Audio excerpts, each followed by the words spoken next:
नमस्कार, स्वागत है साहित्यिक झरोखा चैनल पर। आज हम करेंगे अनुवाद प्रक्रिया, समस्याएं एवं समाधान। आज ये भाग 2 कर रहे हैं। इससे पहले जो हमने वीडियो देखा, उस वीडियो में अनुवाद प्रक्रिया की समस्याएं व समाधान में हमने ये जाना था कि जो सामान्य अनुवाद प्रक्रिया है, उसमें क्या-क्या समस्याएं आती हैं और उनका समाधान कैसे किया जाता है। आज हम जानेंगे कि जो विशिष्ट क्षेत्र है, विशिष्ट अनुवाद है, उसमें क्या-क्या समस्याएं आती हैं और उनका समाधान कैसे किया जा सकता है। तो आइए शुरू करते हैं। देखिए, अनुवाद प्रक्रिया में हम देखते हैं कि अनुवाद के हमने 2 प्रकार किए थे, सामान्य अनुवाद और विशिष्ट अनुवाद। सामान्य अनुवाद हम पहले वीडियो में कर चुके हैं। आज हम विशिष्ट अनुवाद के बारे में विस्तार से जानेंगे। विशिष्ट अनुवाद की समस्याएं। विशिष्ट अनुवाद के अंतर्गत जो अनुवाद आता है, वो विज्ञान और तकनीकी क्षेत्र को हम इसमें ले सकते हैं, क्योंकि ये विशेष क्षेत्र हैं। विज्ञान और तकनीक से जुड़े हुए जो क्षेत्र हैं, वो इसके अंतर्गत आते हैं। इसके साथ साथ जो सृजनात्मक साहित्य का अनुवाद है, वो भी इसी के अंतर्गत आता है। तो आइए अब सबसे पहले हम विज्ञान और तकनीक के क्षेत्र में आने वाली समस्याओं के बारे में जानते हैं। सबसे पहले यहाँ स्रोत भाषा का ज्ञान। देखिए, 2 भाषाएं होती है, स्रोत भाषा और दूसरी कौन सी है, लक्ष्य भाषा। स्रोत भाषा से हमें लक्ष्य भाषा में अनुवाद करना है, तो इसके लिए हमें स्रोत भाषा का ज्ञान होना ज़रूरी है। अगर हमें इस भाषा का ज्ञान नहीं है, तो ये हमारे लिए एक समस्या उत्पन्न हो सकती है अनुवाद प्रक्रिया में। इसका ज्ञान हमें किस दृष्टि से होना चाहिए, भाषिक संरचना का ज्ञान होना चाहिए, शब्दों का चयन कैसे करना है वो हमें ज्ञान होना चाहिए, जो संस्कृति की विशेषता है उनका हमें पूरा पता या ज्ञान होना चाहिए, रचना शैली और इसके साथ साथ भाषा सौष्ठव का ज्ञान अगर होगा तो ही हम अनुवाद कर पाएंगे, अन्यथा ये प्रक्रिया हमारे लिए कठिन हो जाएगी।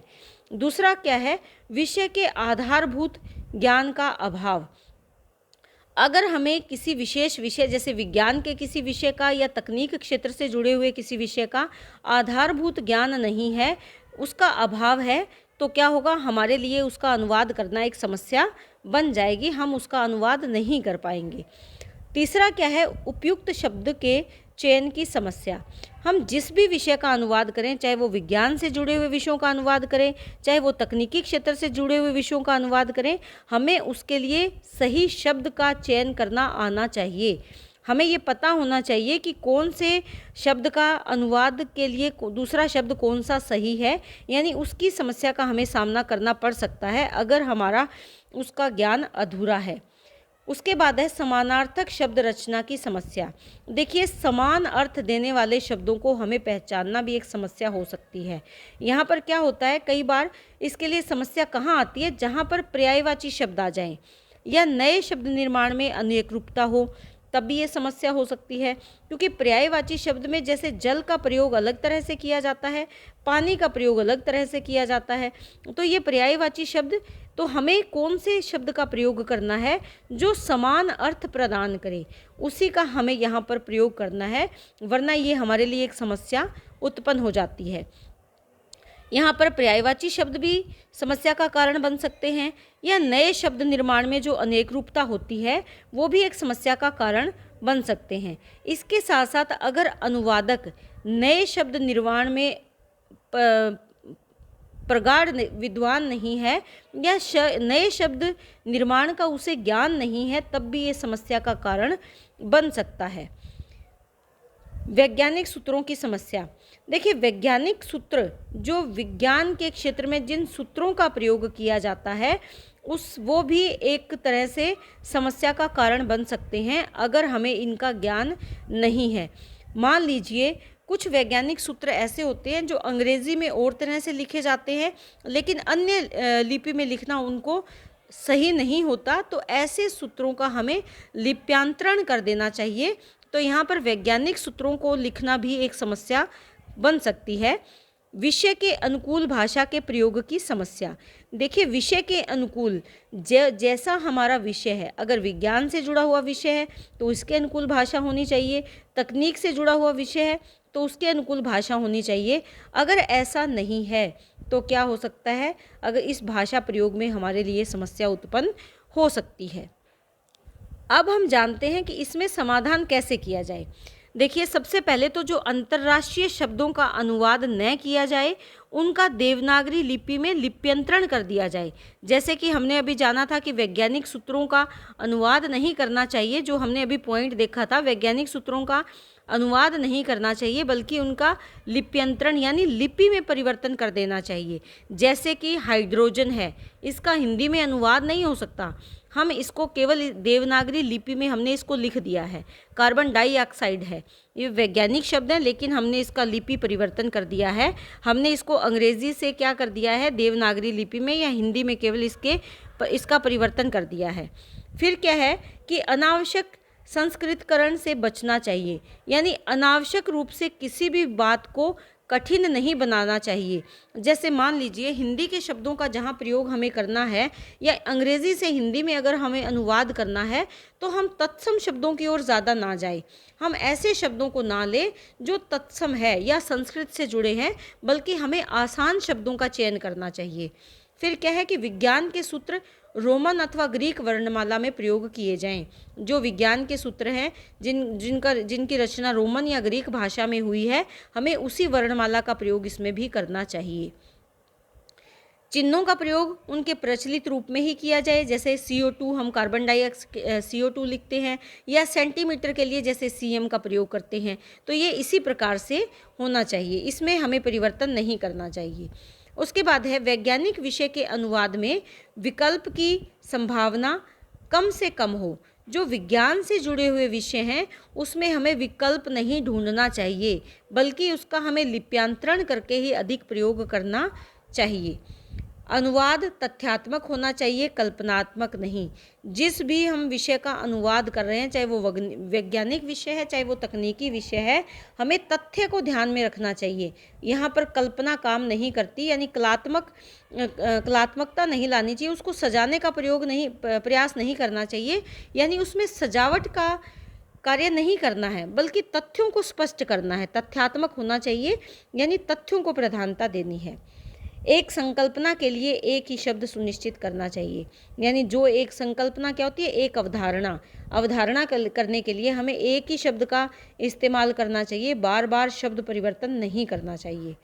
विज्ञान के परिभाषिक शब्द स्पष्ट और सुनिश्चित हो तथा उनमें शंका या भ्रम के लिए अवकाश न रहे, यानी विज्ञान के जो भी शब्द हैं वो परिभाषिक रूप से स्पष्ट होने चाहिए, और इसके लिए हमें शब्दकोश का प्रयोग करना चाहिए। उन शब्दों में कहीं भी भ्रम जैसी स्थिति उत्पन्न ना हो, हमें संदेह ना हो कि ये सही है या नहीं, और ऐसी किसी स्थिति का यहाँ पर कोई जगह नहीं होनी चाहिए। तो ये क्या है, तकनीकी और वैज्ञानिक विषयों से जुड़े हुए समाधान, जिसका हमें अनुवाद के समय में ध्यान रखना है। जो समस्याएं आती हैं उनका समाधान कैसे किया जाए वो हमने यहाँ पर जाना। इसके बाद है सृजनात्मक साहित्य के अनुवाद की समस्याएं। देखिए, पहला हमने जो विशेष क्षेत्र में लिया विज्ञान और तकनीक को लिया, और दूसरा क्या है, सृजना का क्षेत्र है, जो सृजनात्मकता का क्षेत्र है, उसके बारे में अगर हम विचार करें तो यहाँ पर नाद सौंदर्य के अनुवाद की समस्या आती है।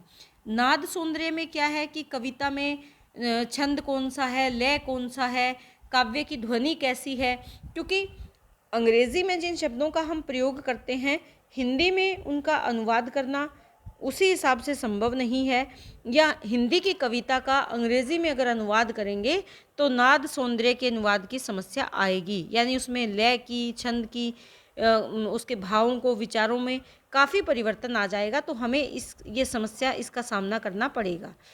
समतुल्य भाषिक अभिव्यक्ति की समस्या, यानी समतुल्य समान भाषा में अभिव्यक्ति करनी। जैसी हिंदी में जो कवि ने भाव को अभिव्यक्त किया है, वैसी ही अभिव्यक्ति अंग्रेजी भाषा में करना संभव नहीं है, या अन्य किसी भाषा में, मूल भाषा से अन्य किसी भाषा में समान अभिव्यक्ति करना काफ़ी कठिन समस्या है। उसके बाद है प्रतीकों और बिंबों के अनुवाद की समस्या। देखिए, सृजनात्मक क्षेत्र में अगर देखें तो प्रतीक और बिंबों का प्रयोग किया जाता है, काव्य में प्रतीक और बिंबों का प्रयोग किया जाता है, तो इनका अनुवाद करना भी संभव नहीं होता, इसमें भी समस्या आती है। फिर है शब्द शक्तियों में समस्या, जैसे अभिधा, लक्षणा और व्यंजना है, इनका अनुवाद करना भी आसान नहीं है, क्योंकि जैसे हम अंग्रेजी में करते हैं तो वहाँ सब्जेक्ट, ऑब्जेक्ट और वर्ब बदल जाती है। हिंदी में वो कुछ और अर्थ देती हैं और अंग्रेजी में कुछ और अर्थ देती हैं, तो ये समस्या आ सकती है।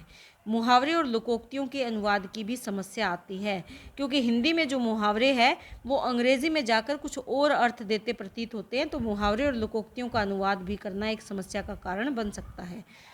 पौराणिक नामों से जुड़े प्रतीकों के अनुवाद की भी समस्या हो सकती है, यानी जो पुराणों में हमारे जो नाम हैं उन नामों को लेकर जो प्रतीक जोड़ दिए गए हैं उनका अगर हम अनुवाद करते हैं तो ये भी एक समस्या का कारण बन सकता है, यानी ये भी इतना सरल कार्य नहीं है, जो अनुवाद के समय ये समस्याएं सामने आ सकती है। अब अगर इनके समाधान की बात करें तो मूल और लक्ष्य भाषा पर आधारित होना चाहिए। जो भी हम अनुवाद कार्य करें वो मूल और लक्ष्य भाषा पर, यानी दोनों भाषाओं का ज्ञान होना चाहिए और उसी को आधार बनाकर हमें अनुवाद करना चाहिए। विषय वस्तु का सम्यक ज्ञान और अभ्यास होना चाहिए। जिस भी विषय को आधार बनाया है हमने अनुवाद करने के लिए, उसका पूरा ज्ञान होना चाहिए और इसके साथ साथ हमें उसका अनुवाद करने का अभ्यास होना चाहिए, यानी प्रैक्टिस होनी चाहिए अनुवाद करने की। अगर कविता का अनुवाद करना है तो उसका हमें अभ्यास होना चाहिए। किसी उपन्यास का अनुवाद करना है तो उसमें भी हम पारंगत हो, तभी ये कार्य हो सकता है। भाषा के लाक्षणिक तथा व्यंजनात्मक शक्तियों पर अधिकार होना चाहिए, यानी जो शब्द शक्तियाँ हैं उन पर हमारा पूर्ण अधिकार होना चाहिए। हमें ध्यान रहे कि हिंदी से अगर हम अंग्रेजी में परिवर्तन कर रहे हैं तो इन शब्द शक्तियों को कैसे प्रयोग किया जाएगा। बिंबों के इंद्रिय आधारों की पहचान होनी चाहिए। इंद्रिय यानी इंद्रियों के आधार पर जो बिंब होते हैं, जैसे दृश्य बिंब, श्रव्य बिंब, यानी बिंब इंद्रियों के आधार पर जो बिंब का निर्धारण होता है उसकी हमें पूर्ण पहचान होनी चाहिए। कविता की लय का सृजनात्मक अनुकरण करना चाहिए। कविता में जो लय है, जो ज्ञात्मकता है, उसका हमें सृजनात्मक ढंग से अनुकरण करना चाहिए, यानी उनको उसी तरह से अनुकरित करके उसको लिखना चाहिए। अनुकरण का मतलब क्या होता है? नकल करना, यानी सृजनात्मक ढंग से हमें उसकी नकल करनी चाहिए।